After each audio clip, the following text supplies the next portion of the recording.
Hello friends, എൻ്റെ ചാനലിലേക്ക് എല്ലാവർക്കും സ്വാഗതം. അപ്പോൾ വീഡിയോ ആദ്യമായിട്ട് കാണുന്നവരാണെങ്കിൽ ചാനലൊന്ന് സബ്സ്ക്രൈബ് ചെയ്യണം കൂട്ടുകാരെ. അപ്പോൾ ഞാനിന്ന് പരിപ്പും ചീരയുമാണ് കറി വെക്കാൻ പോകുന്നത് കേട്ടോ. വളരെ സിമ്പിളായിട്ട് നമുക്ക് തേങ്ങ ഒന്നും ഇല്ലാതെ കേട്ടോ.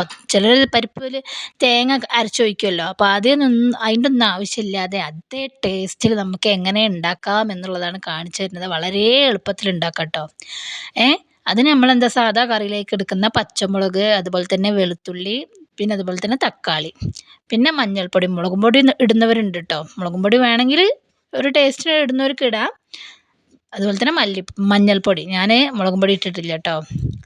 മഞ്ഞൾപ്പൊടി ഇട്ടിട്ട് എന്താക്കുക, കുക്കറിൽ വിസിലടുപ്പിക്കുക ചെയ്യുക കേട്ടോ. ഉപ്പൊക്കെ ഇട്ടിട്ട് പിന്നെ കുക്കറിൽ ഒരു 2-3 വിസിലടുപ്പിച്ച് വേവിക്കലാണ് ചെയ്യൽ.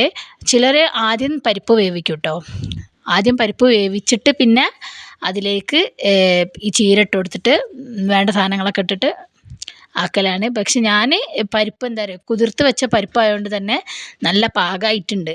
അപ്പം പിന്നെ അത് പരിപ്പ് വേറെ വേവിക്കേണ്ട ആവശ്യം വരുന്നില്ല. അപ്പം ഞാൻ അതിലേക്ക് ആ പരിപ്പും ചീരയും ഒക്കെപ്പാടെ ഒരുമിച്ചാണ് ഇട്ടിട്ടുള്ളത്. അപ്പോൾ കറി നല്ല സൂപ്പർ കറിയായി വന്നു. അത് കഴിഞ്ഞിട്ട് നമുക്ക് മീൻ മസാല ഇടാം. മത്തിയാണ് ഇട്ടുള്ളത്. അപ്പോൾ ആ മത്തി എങ്ങനെ പൊരിക്കാൻ വേണ്ടി മസാല തേക്കാന്നുള്ളതാണ് കാണിച്ചു തരുന്നത്. ഒരു കാര്യമുണ്ട്, എല്ലാവരും മീനിലേക്ക് മുളകും പൊടി, മഞ്ഞൾപ്പൊടി, ഉപ്പും ഒക്കെ പാടെ ഇട്ടിട്ട് മീനോടൊക്കെ അങ്ങോട്ട് കുഴച്ച് ഇതാക്കല കേട്ടോ. അപ്പം മര്യാദക്ക് അതിൽ കായം ഈ മസാലകൾ പിടിക്കൂല കേട്ടോ.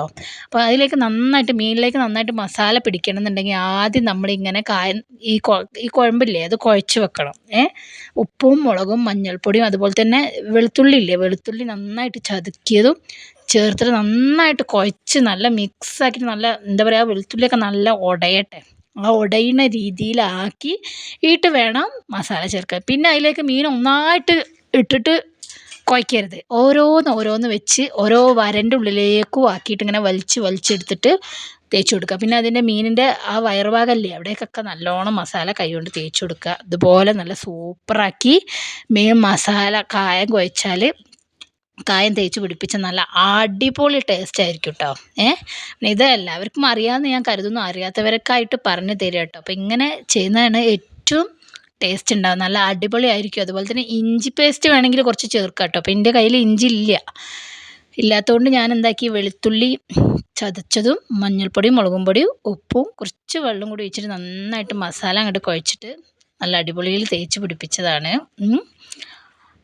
അപ്പോൾ എല്ലാവരും ഇതുപോലെ ഒന്ന് ട്രൈ ചെയ്യുക. അല്ലാതെ മീനിൻ്റെ മുകളിൽ മസാല ഇട്ട് ഒന്നായിട്ട് കുഴച്ചെടുക്കുമ്പോൾ ഒരു ടേസ്റ്റും ഉണ്ടാവില്ല കേട്ടോ.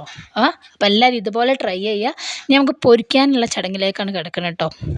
അപ്പോൾ അതാ വെളിച്ചെണ്ണ ഒഴിച്ചിട്ട് പിന്നെ അതിലേക്ക് കുറച്ച് കറിവേപ്പില ഇട്ട് കൊടുത്തിട്ട് മീനിങ്ങനെ ഓരോന്നായിട്ട് വെച്ച് കൊടുക്കുക.